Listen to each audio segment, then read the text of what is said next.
الحمدللہ وکفیٰ والصلاة والسلام علی من لا نبی بعدہ۔ معزز برادران اسلام، چند دنوں سے دوستوں اور ساتھیوں کی کال اور ایسے میں آ رہے ہیں کہ قربانی قریب آ چکی ہے۔ قربانی کے حوالے سے چند ضروری مسائل اور احکام کے حوالے سے رہنمائی کی جائے، تو آج کے مختصر ٹائم میں چند ضروری اہم مسائل پر روشنی ڈالنا مقصود ہے جو مستند حوالہ جات سے ثابت ہیں۔ قربانی کی اہمیت و فضیلت کے حوالے سے حضرت عائشہ رضی اللہ تعالی عنہ فرماتی ہیں کہ اللہ کو 10 ذی الحجہ کے دن قربانی کا خون بہانے سے زیادہ افضل کوئی چیز نہیں۔ اللہ کے نزدیک سب سے زیادہ افضل چیز 10 ذی الحجہ کو وہ قربانی کرنا ہے، اور قربانی کے جانور کو جب ذبح کرتے ہیں تو اس کا خون زمین پر قطرہ گرنے سے پہلے اس کے سارے گناہ معاف کر دیے جاتے ہیں۔ بہت بڑی فضیلت ہے قربانی کرنے والوں کے لیے، اگر ان کے دلوں میں اخلاص موجود ہو، اگر وہ صاحب استطاعت ہیں، صاحب ثروت ہیں، ضرور قربانی کا اہتمام فرمائیں۔ ایک قربانی ان پر لازم اور واجب ہوگی، اس کے علاوہ نفلی طور پر بھی جتنی کرنا چاہیں ان کے اختیار میں ہے۔ تکبیر تشریق کی ابتدا دیکھنا یہ ہے کہ تکبیر تشریق کب سے شروع ہوئی ہے۔ واقعہ کچھ اس طرح کہ حضرت جبرائیل علیہ السلام جنت سے فدیہ لائے تھے تو اللہ اکبر کہا۔ حضرت ابراہیم علیہ السلام نے جبرائیل کو دیکھ کر لا الہ الا اللہ واللہ اکبر کہا۔ حضرت اسماعیل کو فدیہ کی اطلاع ہوئی تو اللہ اکبر وللہ الحمد کہا۔ تو حضرت جبرائیل کے کلمات، حضرت ابراہیم علیہ السلام کے کلمات اور حضرت اسماعیل علیہ السلام کے کلمات، ان کو ملایا ہے تو تکبیر تشریق بن گئی ہیں۔ یہ اس وقت کا واقعہ ہے جب حضرت ابراہیم علیہ السلام اپنے بیٹے حضرت اسماعیل کے گلے پر چھری چلا رہے تھے۔ تکبیر تشریق 9 ذی الحجہ کی فجر سے شروع ہوں گی اور 13 ذی الحجہ کی عصر تک رہیں گی۔ 9 ذی الحجہ کی فجر سے لے کر 13 ذی الحجہ کی عصر کے فرض نماز کے فوراً بعد ایک مرتبہ یہ تکبیر پڑھنا واجب ہے۔ 9 ذی الحجہ سے لے کر 13 ذی الحجہ کی عصر تک ہر فرض نماز کے بعد کم از کم ایک دفعہ یہ تسبیح پڑھنا، اللہ اکبر لا الہ الا اللہ واللہ اکبر وللہ الحمد، ایک دفعہ فرض نماز کے بعد یہ تسبیح پڑھنا واجب ہے۔ اگر جماعت میں ہیں تو امام بھی پڑھے گا، مقتدی بھی پڑھیں گے، اور اگر امام بھول جائے تو مقتدی اونچی آواز سے پڑھ دیں تاکہ امام کو بھی یاد آ جائے اور باقی دوسرے احباب بھی پڑھ لیں۔ قربانی کے وقت کے حوالے سے کہ 10 ذی الحجہ کی نماز عید کے بعد سے 12 ذی الحجہ کے غروب تک قربانی کا وقت رہتا ہے۔ ہاں، بعض وہ بیکورڈ علاقے، دور دراز کے دیہات جہاں جمعہ اور عیدین واجب نہ ہوں، وہاں 10 ذی الحجہ کے طلوع فجر کے بعد بھی قربانی کر سکتے ہیں۔ یاد رکھیں کہ صاحب نصاب پر صرف ایک ہی قربانی واجب ہے۔ پہلے اپنا واجب اتارنا ضروری ہے، اس کے بعد جتنی قربانیاں کرنا چاہیں وہ کر سکتا ہے۔ یاد رکھیے تکبیر سے ذبح کرنا، بسم اللہ اللہ اکبر، یہ ذبح کرنے کے ساتھ ہی کلمات پڑھے جائیں۔ اگر جلدی میں یہ کلمات بھول گیا تو بھی جانور حلال ہے۔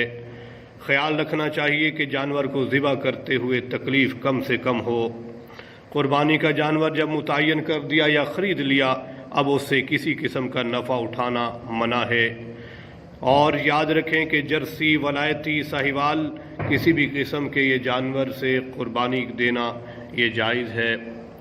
اسی طرح صاحب ثروت، صاحب نے جانور خریدا قربانی کے لیے لیکن وہ قربانی سے پہلے وہ گم ہو گیا تو دوسرا جانور خریدنا ہوگا۔ جانور کی چند وہ چیزیں جس کا استعمال حرام قرار دیا گیا ہے، یاد رکھیں دم کو استعمال کرنا، پیشاب کی جگہ کو استعمال کرنا، خصیے، غدود، مثانہ، پیتا بہتا ہوا خون، مذکر و مؤنث کی پیشاب کی جگہیں، ان کا استعمال ممنوع ہے، ان کو حرام قرار دیا گیا ہے۔ یاد رکھیے مردوں کے ایصال ثواب کے لیے بھی قربانی جائز ہے۔ صاحب نصاب قربانی کے ایام میں اگر اللہ کو پیارا ہو گیا ہے تو اس سے قربانی ساقط ہو جائے گی۔ قربانی کرنے کے لیے وکالت بھی جائز ہے، اور بعض احباب یہ سوال بار بار کر رہے ہیں کہ کیا کسی غیر مسلم کو بھی قربانی کا گوشت دیا جا سکتا ہے؟ تو دیا جا سکتا ہے، اس کی گنجائش موجود ہے، یہ جائز ہے، آپ دے سکتے ہیں۔ اسی طرح قربانی کے جانور میں کچھ عیوب ہوتے ہیں جن کی وجہ سے اس کی جانور کی قربانی جائز نہیں ہوتی۔ ان چیزوں کو جانور خریدنے سے پہلے ذہن نشین کر لینا ضروری ہے۔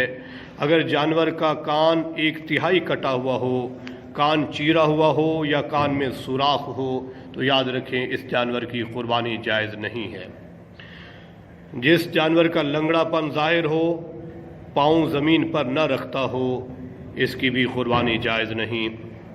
جس جانور کا کانا پن بالکل ظاہر ہو، اس کی بھی قربانی نہیں ہوگی۔ ایسا بیمار جانور جس کا مرض بالکل ظاہر ہو، اس کی بھی قربانی نہیں ہوگی۔ ایسا دبلا پتلا مریل جس کی ہڈیوں میں گودا ہی نہ رہا ہو، اس کی قربانی بھی نہیں ہوگی۔ جو جانور بالکل اندھا ہو یا ایک آنکھ کی تہائی یا اس سے زیادہ روشنی ختم ہو گئی ہو، اس جانور کی بھی قربانی نہیں ہوگی۔ جس کی دم یا تہائی دم سے زیادہ کٹی ہوئی ہو، اس کی قربانی بھی نہیں ہوگی۔ جو جانور چوتھے پاؤں پر چلتا نہ ہو، اگرچہ زمین پر رکھتا ہو، اس کی بھی قربانی نہیں ہوگی۔ جس جانور کے بالکل دانت نہ ہوں یا زیادہ گرے ہوئے ہوں، اس کی بھی قربانی نہیں ہوگی۔ جس جانور کے پیدائشی طور پر بالکل کان نہ ہوں، اس کی بھی قربانی نہیں ہوگی۔ جس جانور کے جڑ سے سینگ ٹوٹ گئے ہوں اور اندر کی مینگ بھی ختم ہو گئی ہو، تو اس جانور کی بھی قربانی نہیں ہوگی۔ گائے کے 2 تھن یا بکری ہے تو اس کا 1 تھن خراب ہے تو ان کی قربانی بھی نہیں ہوگی۔ بہت ضروری مسائل ہیں کہ جانور کو خریدنے سے پہلے ان مسائل کا ادراک کر لینا ضروری ہے۔ قربانی کے اندر چند مکروہات بھی ہیں جن کا آدمی ارتکاب کر بیٹھتا ہے، ان سے بچنا بھی ضروری ہے۔ لوہے کے علاوہ کسی اور آلہ سے ذبح کرنا یہ مکروہ ہے۔